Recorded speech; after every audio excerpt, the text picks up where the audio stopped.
আসসালামু আলাইকুম রহমতুল্লাহি ওবারাকাতুহ। আমি সাক্ষ্য দিচ্ছি যে আল্লাহ তাআলা ছাড়া আর কোনো মাবুদ নেই এবং হযরত মুহাম্মদ সাল্লাল্লাহু আলাইহি ওয়াসাল্লাম আল্লাহর বান্দা ও তার রাসূল। বেহেশতের পথের ইউটিউব চ্যানেলের সুপ্রদিনী ভাই ও বোনেরা, আমরা এই পবিত্র রমজান মাসে ঘুমানোর পূর্বে আমরা আল্লাহ তাআলার এ দুটি নাম পাঠ করব। এ দুটি নাম পাঠ করলে আপনি আল্লাহর কাছে যা চাইবেন আল্লাহ আপনাকে সাথে সাথে তা দান করবেন ইনশাআল্লাহ আজ্জা ওয়াজাল্লাহ। বেহেশতের পথের ইউটিউব চ্যানেলের সুপ্রিয় দিনী ভাই ও বোনেরা, যদি সম্পদশালী হতে চান তাহলে আল্লাহ তাআলা আপনাকে সম্পদের অধিকারী বানিয়ে দিবেন ইনশাআল্লাহ। আপনার অভাব অনটন দূর হবে, সংসারে চতুর্দিক থেকে নেয়ামত রিজিক আসতেই থাকবে আপনার ঘরের মধ্যে ইনশাআল্লাহ। অত্যন্ত দামি আমল, পরীক্ষিত আমল, আল্লাহ তাআলার দুইটি গুণবাচক নামের আমল। প্রিয় দিনদার মুসলমান ভাই ও বোনেরা, যদি আপনি বিবাহ করতে চান বিবাহের উত্তম ব্যবস্থা হয়ে যাবে। যদি মানুষের ভালোবাসা পেতে চান তাহলে মানুষের ভালোবাসা পাবেন। যদি বিদেশ যেতে চান তাহলে বিদেশে যেতে পারবেন ইনশাআল্লাহ। আপনি যদি রাতে ঘুমানোর আগে এই পবিত্র রমজান মাসে আল্লাহর এ দুটি নাম পাঠ করতে পারেন তাহলে আপনি যদি পরীক্ষায় ভালো ফলাফল অর্জন করতে চান তবে পরীক্ষায় ভালো ফলাফল পাবেন ইনশাআল্লাহ। যদি আপনি সুস্থতা চান তবে আল্লাহর অশেষ কুদরতে সুস্থতা আপনি অর্জন করতে পারবেন ইনশাআল্লাহ। বেহেশতের পথের ইউটিউব চ্যানেলের সুপ্রিয় দিনী ভাই বোনেরা, যদি আপনি চান আপনার গুনাহ ক্ষমা হোক তাহলে আল্লাহ তাআলা আপনাকে ক্ষমা করে দিবেন। এই রমজান মাসে রহমত মাগফিরাত নাজাতের মাসে ঘুমানোর পূর্বে অবশ্যই আল্লাহর এই দুটি নাম পাঠ করে ঘুমাবেন ইনশাআল্লাহ। এই রমজান মাস অত্যন্ত দামি মাস। রাসূলুল্লাহ সাল্লাল্লাহু আলাইহি ওয়াসাল্লাম বলেন, রমজান মাস পেয়ে যে ব্যক্তি নিজের গুনাহ ক্ষমা করতে পারলো না তার উপর লানত অভিশাপ। নবীজি সাল্লাল্লাহু আলাইহি ওয়াসাল্লাম বদদুয়া করেছেন, জিবরাইল বদদুয়া করেছেন, আল্লাহ তাআলা তাদের প্রতি নারাজ থাকেন। তাদের মতো হতভাগা কপাল ফোড়া এই জমির উপর কেউ হতে পারে না। তো আমরা আল্লাহ তাআলার এই দুটি নাম পড়ে আল্লাহ তাআলার কাছে ক্ষমা চাইব। আল্লাহ তাআলা ক্ষমা করতে ভালোবাসেন, আমাদেরকে আল্লাহ তাআলা ক্ষমা করবেন। প্রিয় দর্শক, একটি ঘটনার ব্যাপারে জনশ্রুতি আছে যে এক মূর্তি পূজারী সনাম বলে বহু বছরের মতো তার দেবতার উদ্দেশ্যে ডাকতেছিল। মূর্তি পূজক কি বলে ডাকতেছিল? মূর্তি পূজক সনাম বলে দেবতার উদ্দেশ্যে বহু বছর ধরে ডাকতেছিল। প্রিয় দর্শক, কারণ তার মূর্তির নাম ছিল সনাম। তো এইভাবে অনেক বছর সে মূর্তি পূজা করে আসতেছিল, অনেক বছর ধরে সে মূর্তি পূজা করে আসতেছিল প্রিয় দর্শক, এবং সে সনামকে সনাম বলেই ডাকতো প্রিয় দর্শক। কিন্তু তার মূর্তি দেবতা কোনো দিনও তার ডাকে সাড়া দিল না, তাকে সাহায্য করলো না, তাকে কোনোভাবেই উপকার করলো না। সে হতাশ হয়ে গিয়েছে। কিন্তু একদিন হঠাৎ ভুল ক্রমে তার মুখ থেকে সনামের পরিবর্তে সমাদ শব্দটি বের হয়ে গিয়েছিল। সমাদ শব্দটি বের হয়ে গিয়েছিল এবং সে সনামের পরিবর্তে অনবরত সমাদ শব্দটি পাঠ করতে থাকলো। তো সে মূর্তি পূজের মুখ থেকে যখন এই সমাদ শব্দটি যখন বের হয়ে গেল তখন মহান আল্লাহ রাব্বুল আলামিন, মহান আল্লাহ তাআলার ইশারায়, আল্লাহ তাআলার কুদরতে তার মনের সকল বাসনা পূরণ হলো। আল্লাহ তাআলা পূরণ করলেন। সুবহানাল্লাহ সুবহানাল্লাহ। সে যখন বুঝতে পারলো তার মনের আশা মনের বাসনা পূরণ হয়েছে তার মনে সকল নেক আশা আল্লাহ তাআলা পূরণ করেছেন, তখন সে যে হতভম্ব, বিস্মিত এবং অবাক হয়ে গেল। সে অবাক হয়ে গেল, হতভম্ব হয়ে গেল, এটা কিভাবে সম্ভব? এত বছর ধরে আমি সনাম সনাম বলে ডাকলাম, আর আজ আমার আশা পূর্ণ হলো। আর আফসোস করতে লাগলো, হাই, আজকে এত বছর মূর্তিকে সনাম সনাম বলে ডাকলাম, কিন্তু আমার আশা তো পূর্ণ হয়নি, আমার আকাঙ্ক্ষা পূর্ণ হয়নি, আমার ইচ্ছা পূর্ণ হয়নি, আমাকে তো কখনো সাহায্য করেনি। আজ আমার আশা পূর্ণ হলো, আমার দোয়া কবুল হলো, আমাকে আল্লাহ তাআলা সাহায্য করেছেন। ভুলবশত বের হয়ে গিয়েছে আমার মুখ দিয়ে, ভুলবশত বের হওয়া সত্ত্বেও আমার মনের আশা আল্লাহ তাআলা পূরণ করেছেন, আমার মনের আশা পূরণ হয়েছে। সুবহানাল্লাহ, সুবহানাল্লাহি ওয়া বিহামদিহি, সুবহানাল্লাহিল আযীম। বেহেশতের পথের সুপ্রদিনী ভাই ও বোনেরা, তিনি ভাবতে লাগলেন, চিন্তা করতে লাগলেন, তাহলে নিশ্চয়ই এই নামের কোনো মাহাত্ম্য আছে, গুরুত্ব আছে।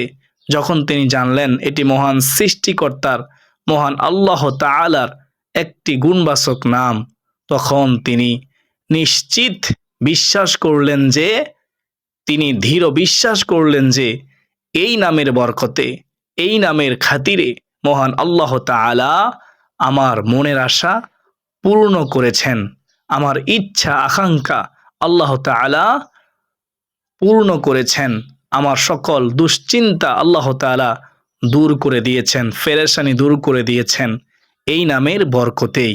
সুবহানাল্লাহ, সুবহানাল্লাহ। তারপর সে ইসলাম গ্রহণ করে ফেললেন, সে লা ইলাহা ইল্লাল্লাহ পাঠ করলেন, কালিমা পাঠ করে সে মুসলমান হয়ে গেল। প্রিয় দর্শক, আল্লাহ তাআলার ৯৯টা নাম আছে, আপনার যেটা ভালো লাগে সেটাই আপনি পড়তে পারবেন। আল্লাহ তাআলা নির্দিষ্ট করে কোনো নামের জিকির নির্ধারণ করে দেননি যে আপনি এই নামটা পড়তে পারবেন, এটা পারবেন না, এরকম করে নির্দিষ্ট করা হয়নি। আপনি যে কোনো নাম ধরেই আল্লাহ তাআলাকে ডাকতে পারবেন। বরং পবিত্র কোরআনে সূরা আরাফে আল্লাহ রাব্বুল আলামিন পরিষ্কার করে দিয়েছেন বিষয়টি। হে মানুষ সকল, জেনে রেখো আমার ৯৯টা সুন্দর সুন্দর নাম রয়েছে, আমার গুণবাচক নাম রয়েছে, যেটা তোমার পছন্দ হয় সেটা ধরেই তোমরা আমাকে ডাকো, আমার কথা স্মরণ করো, আমার জিকির করো, আমার কাছে সাহায্য চাও, তাহলে আমি তোমাদের ডাকে সাড়া দেব। এখন প্রিয় দর্শক, আপনার যদি ইয়া রহমানও পড়তে ভালো লাগে, আপনি ইয়া রহমানই পড়বেন। আপনার যদি ইয়া জাল জালালি ওয়াল ইকরাম পড়তে ভালো লাগে, আপনি ইয়া জাল জালালি ওয়াল ইকরাম পড়বেন, আপনি ইয়া জাল জালালি ওয়াল ইকরাম পাঠ করবেন। আপনার যদি ইয়া গফফারও পড়তে ভালো লাগে, আপনি সেটাও পাঠ করতে পারেন, ইয়া গফফারু, ইয়া গফফারু। আপনার যদি প্রিয় দর্শক ইয়া ওহাবু পড়তে ভালো লাগে, আপনি সেটাই পড়তে পারেন, কোনো সমস্যা নেই। ইয়া ওহাবু দ্বারাও আপনি আল্লাহ তাআলাকে ডাকতে পারেন, অর্থাৎ যেটা আপনার কাছে ভালো লাগে সেটাই আপনি পড়তে পারবেন। তবে এখানে সর্বসংখ্যক মানুষ যে নামের আমলে নিজের মনের বাসনা অতি দ্রুত হাসিল করতে পেরেছেন, সেই নামের আমল নিয়েই এখন আমরা আলোচনা করব ইনশাআল্লাহ। শুনবেন মনোযোগ দিয়ে, তাহলে বুঝতে পারবেন কোন সে বরকতপূর্ণ নাম, ফজিলতপূর্ণ নাম। তো বেহেশতের পথের সুপ্রিয় দর্শক, যে নামটা রাতে পাঠ করলে আল্লাহ তাআলা আপনার আশা আকাঙ্ক্ষা ইচ্ছা তামান্না পূরণ করবেন, আপনার দোয়া সাথে সাথে আল্লাহ তাআলা কবুল করবেন, আপনার দোয়া কবুল হয়ে যাবে, সে নামটা হচ্ছে আল্লাহুস সমাদ। এই নামটি আল্লাহ তাআলার একটি অন্যতম সিফাতি গুণবাচক নাম, এবং এই নামটা সূরা ইখলাসের মধ্যে রয়েছে, অর্থাৎ সূরা ইখলাস পবিত্র কোরআনের ১১২ নম্বর সূরাতে রয়েছে।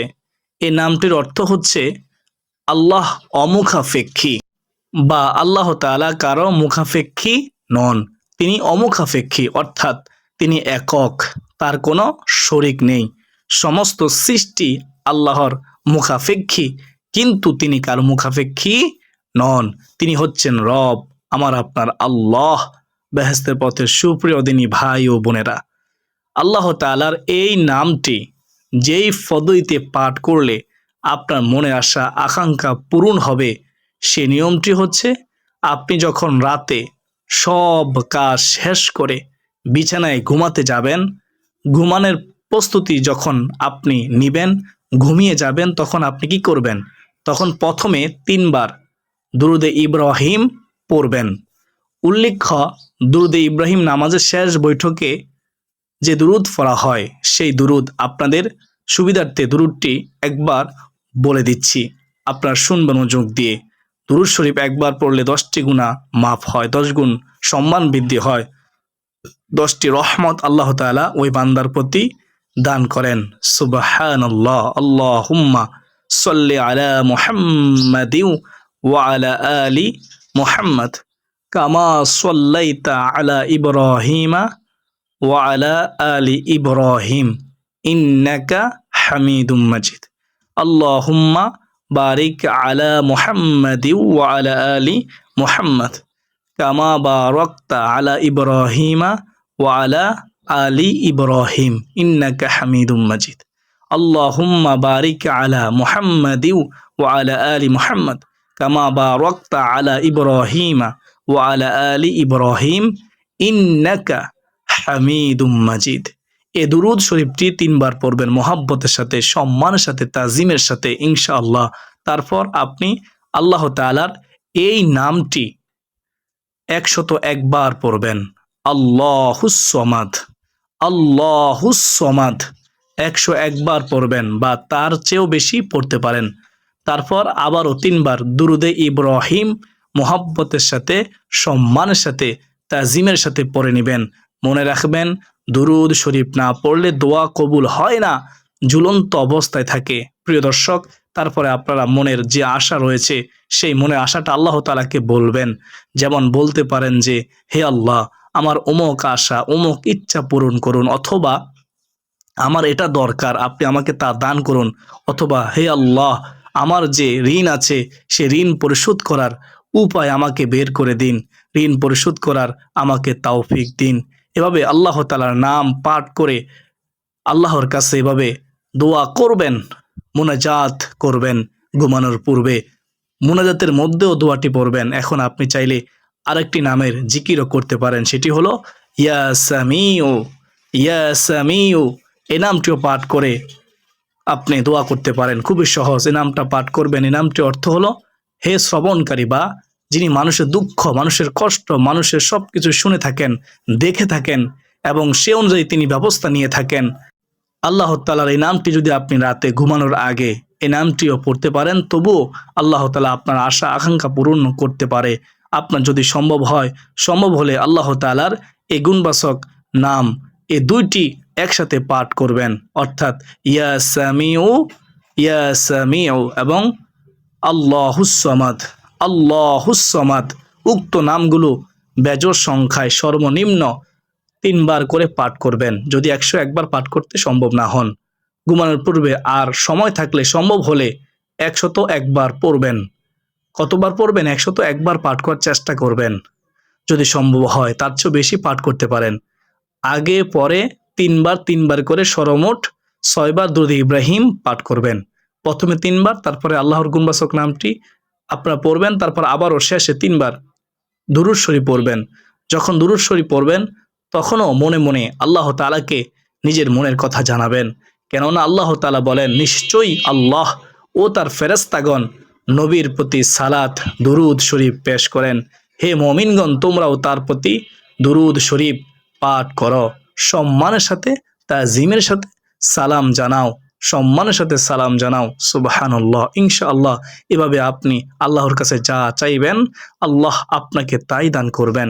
মনে রাখবেন প্রিয় দর্শক, বেহেশতের পথের সুপ্রদিনী ভাই ও বোনেরা, দোয়া কবুলের পূর্ব শর্ত, আপনি যখনই দোয়া করবেন, আপনার দোয়া সেটা হালাল হতে হবে, হালাল হতেই হবে, বৈধ হতে হবে। আপনার অবৈধ কোনো আশা, অবৈধ কোনো দোয়া আল্লাহ তাআলা মহান রব্বুল আলামিন পূরণ করবেন না, কবুল করবেন না।